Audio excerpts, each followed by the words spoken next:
안녕하십니까, 이태원 형제입니다. 사회자 형제님한테 제가 10분까지 좀 해달라고 했었는데 지금 시간이 5분이네요. 이러면 신충희 형제님이 힘들어지실 것 같습니다.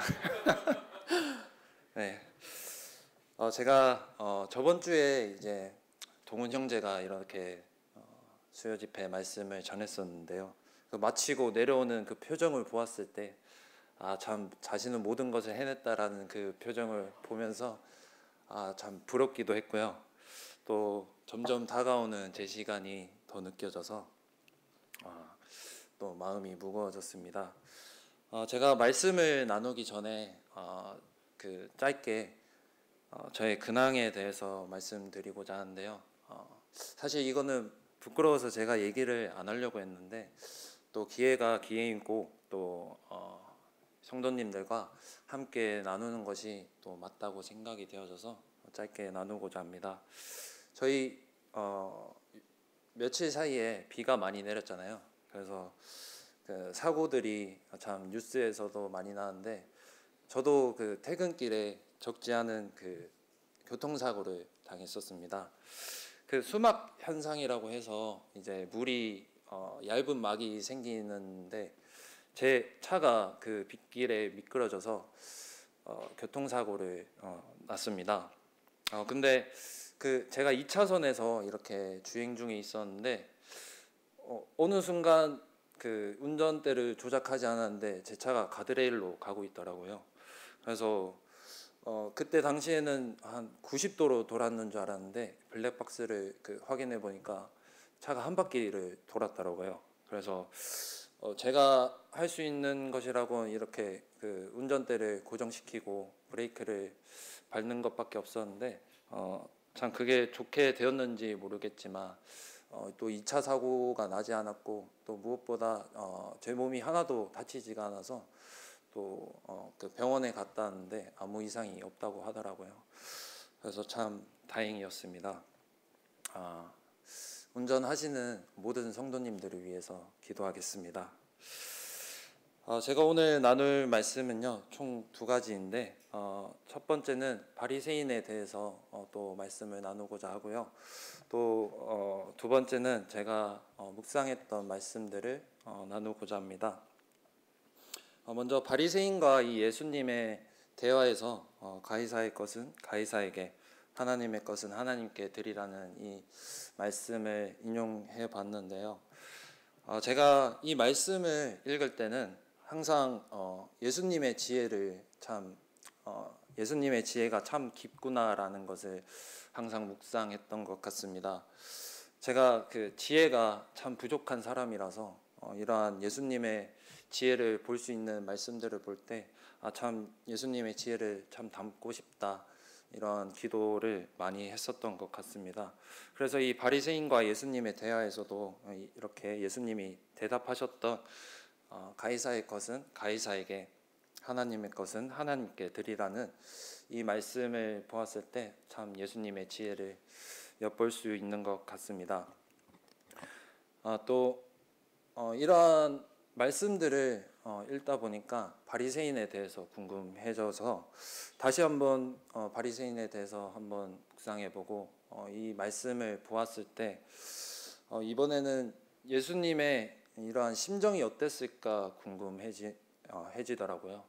그래서 이 말씀을 읽었을 때 참 예수님의 그 심정이 어땠을까 참으로 안타까워 하셨을 것 같다, 혹은 참 굉장히 화가 나셨을 것 같다라는 생각이 되어졌습니다. 이런 바리새인에 대해서 저희가 한번 함께 나누고자 합니다. 먼저 바리새인이라고 한다면 우리 모두가 생각나는 것이 참 외식하는 자, 그리고 참 겉과 속이 다른 자라고 우리가 흔히들 알고 있습니다. 그래서 저도 참 많은 이 바리새인의 이미지들 중에서 두 가지를 가져와 봤는데요. 철저한 율법주의자와 또 다른 하나는 이스라엘의 권력층이라는 이미지를 가져와 봤습니다. 먼저 바리새인들은 우리가 흔히 알듯이 정말 철저한 율법주의자였습니다. 그런 율법들을 가지고 있었다면 이렇게 성경에 예수님께 참 혼나지 않았을 건데, 그들은 율법주의자라고 하면서 그들의 마음속에는 이 율법이 없었습니다. 그래서 예수님이 바리새인들에게 이런 말씀을 하십니다. 너희가 박하와 해양과 근처의 11조는 들이되 율법에 더 중한 바 정의와 긍휼과 믿음은 버렸도다 라고 말씀을 하십니다. 예수님, 그 바리새인이 정말로 그 문자 그대로 그들의 중심에 율법이 있었다면 어땠을까 한번 생각을 해보았는데요. 그들의 중심에 정말 하나님의 말씀이 있었고 율법이 있었다면 어쩌면 이스라엘의 그 누구보다 예수님을 보았을 때, 예수님의 그런 가르침을 들었을 때 그들의 조상이 그토록 기다려왔던 메시아라는 것을 누구보다 빨리 알아챘을 거라 생각이 되어집니다. 하지만 그들의 중심에는 하나님의 말씀이 없었기 때문에 참 예수님을 알아채지 못하고 그렇게 예수님을 시험하는 말들을 했던 것 같습니다. 두 번째로는 이스라엘의 권력층인데요. 예수님께서는 너희는 교인 한 사람을 얻기 위하여 바다와 육지를 두루다니다가 생기면 너희보다 배나 더 지옥 자식이 되게 하는도다 라고 말씀을 하십니다. 그들의 중심에는 이런 율법이 없었고 하나님의 말씀이 없었고 오히려 그들을 지지하는 그들의 권력을 더 높게 하는 백성들의 지지가 있었기 때문에, 지지가 더 중요했기 때문에 항상 신약 성경 사복음서를 보면 항상 사람이 많은 곳에 바리새인이 있었습니다. 또 예수님께서 항상 그 많은 무리들을 이끌고 가셨는데 거기서도 빠짐없이 우리가 바리새인이 있는 것을 볼 수 있는데요. 그렇기 때문에 예수님과 이 바리새인이 참 충돌하게 되는 그런 모습을 우리가 많이 볼 수 있습니다. 그래서 여기까지가 우리가 많이 알고 있고 저도 이렇게 바리새인에 대해서 알고 있었는데요. 바리새인에 대해서 궁금해지게 된 계기가 있었는데 제가 생각하는 그 예수님의 이미지는 누구보다 우리의 아픔을 공감하시고 또 위로하시고 또 누구보다 그 사랑을 최우선 가치로 두시는 분이신데 유독 이 바리새인에게만큼은 예외이시더라고요. 정말 그들에게는 정말 터프하시고 또 저주를 아끼지 않는 그런 모습을 우리가 많이 볼 수 있습니다. 그래서 이 바리새인이 누구이길래 그 예수님이 이렇게 대하시는가를 생각해 보니까 참 바리새인이 정말 궁금해지더라고요. 그래서 이 바리새인에 대해서 한번 찾아보았습니다. 먼저 이 바리새인을 알려고 한다면 신구약 중간사를 알아야 되더라고요.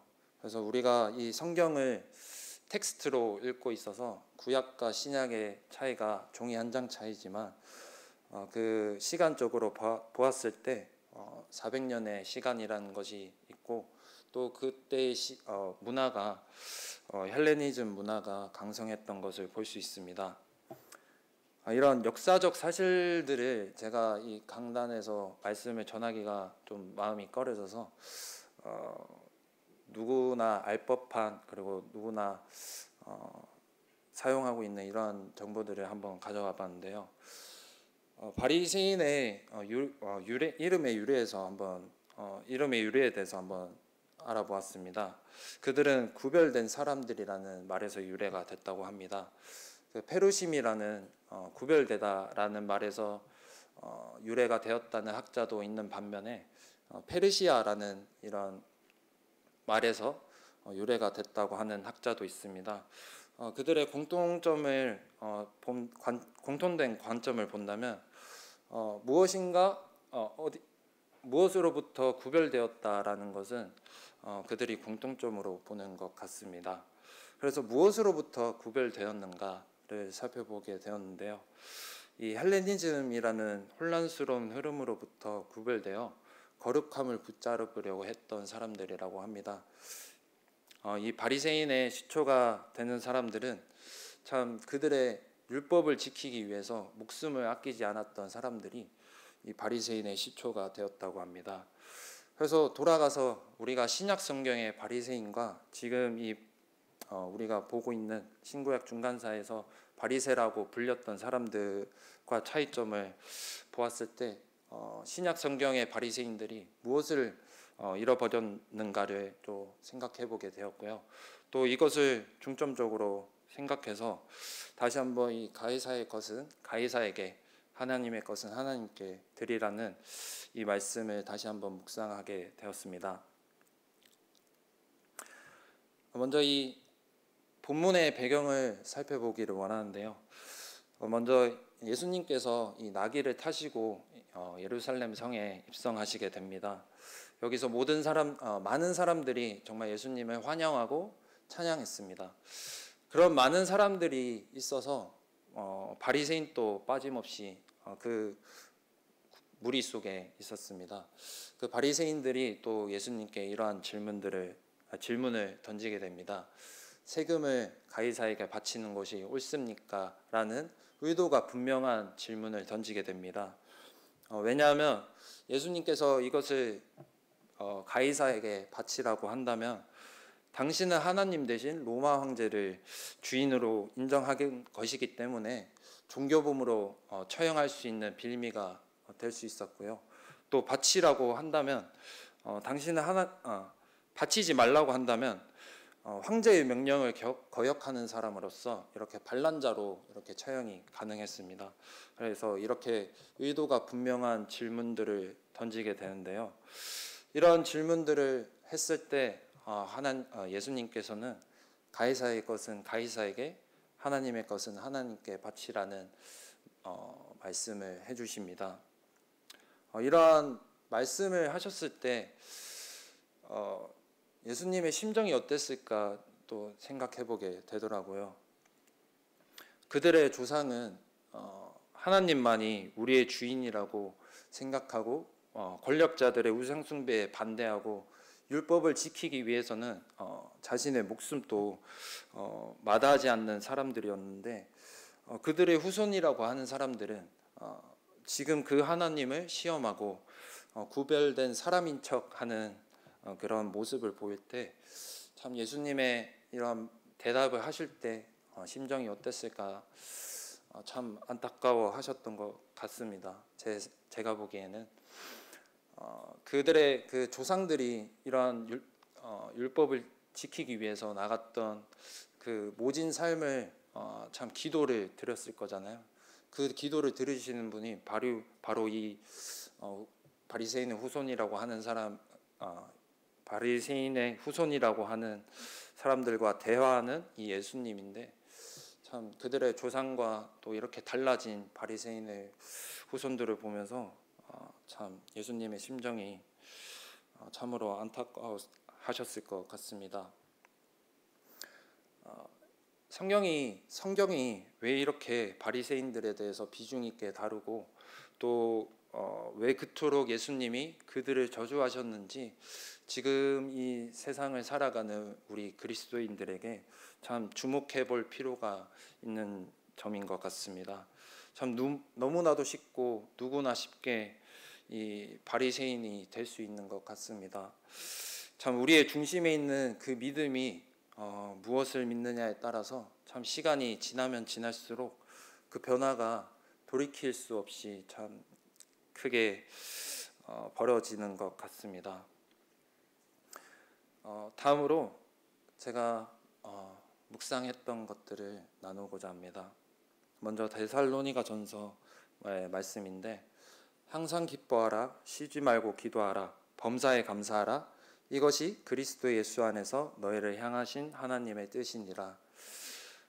이러한 말씀을 제가 묵상해 보았을 때요, 참 쉽지 않은 이러한 말씀들이었습니다. 왜냐하면 저는 항상 기뻐할 수 없었고요, 참 쉬지 않고 기도할 수 없고 참 모든 것에 감사를 할 수 없었습니다.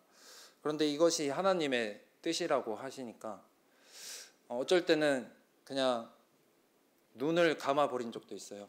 왜냐하면 제가 이 말씀을 지키지 못하기 때문에 그냥 이것은 없던 걸로 그냥 치고 넘어간 적도 많았었는데, 참 이렇게 임무가 되어져 버렸습니다.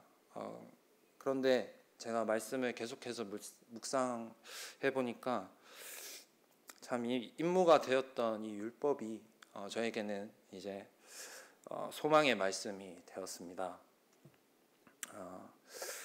항상 기뻐하는 것이 이 하나님의 뜻이 아니고 정말 내가 이 슬픔 가운데서도, 참 힘든 가운데서도 그 하나님의 뜻이 이루어지는 그 믿음을 가지고 기뻐해라 라는 것을 알게 되었습니다. 참 저의 상황이 웃을 일이 단 하나도 없지만 하나님이 그 하나님의 뜻을 직접 이루어 가시는 그 상황에서도 하나님께서 이루어 가시는 것이라면 그 뜻을 신뢰하겠습니다 라는 고백이 되어졌습니다. 그리고 쉬지 말고 기도하는 것은 우리를 안심시켜 주시는 말씀이신 것 같습니다. 너희가 쉬지 않고 기도하면 그 기도는 내가 쉬지 않고 듣겠다 라는 말로 익혀졌습니다. 지금 저희 교회에서 새벽 기도 집회를 운영하고 있는데요. 이전에 새벽 기도 집회에 대해서 저는 꽤나 부정적이었습니다. 항상 하나님께서 우리의 기도를 들으시는데 왜 우리들은 이렇게 새벽에 하는 걸 좋아할까? 이런 반발심도 있었고요. 새벽 기도 집회야말로 우리나라에만 있는 이런 토속 신앙과 결합된 것이 아닌가 라는 이런 불만들이 있었습니다. 근데 이 또한 마찬가지로 참 하나님의 계획하심이 차질 없이 진행되고 있다는 것을 알게 되었을 때 참 다르게 느껴지더라고요. 이 집회를 계획하고 또 기도하시는 형제님들의 마음속에 그 마음을 주신 분이 하나님이고, 참 우리를 향한 나를 향한 하나님의 계획하심이라는 생각이 되어지니까 정말 그러한 불만들이 참 눈 녹듯이 없어지게 되었습니다. 이러한 묵상들과 바리새인과 예수님의 그 대화를 통해서 율법을 완전하게 하시기 위해서 오셨다는 그 예수님의 말씀이 생각되어지는 시간들이었습니다. 참 하나님의 계획하심이 우리가 알지 못하는 곳에서 또 우리가 기뻐할 수 없는 상황에서도 이루어 가시는 하나님의 그런 믿음을 가지고 또 우리가 이렇게 함께 나아갔으면 좋겠습니다. 그럼 이상으로 말씀 마치도록 하겠습니다.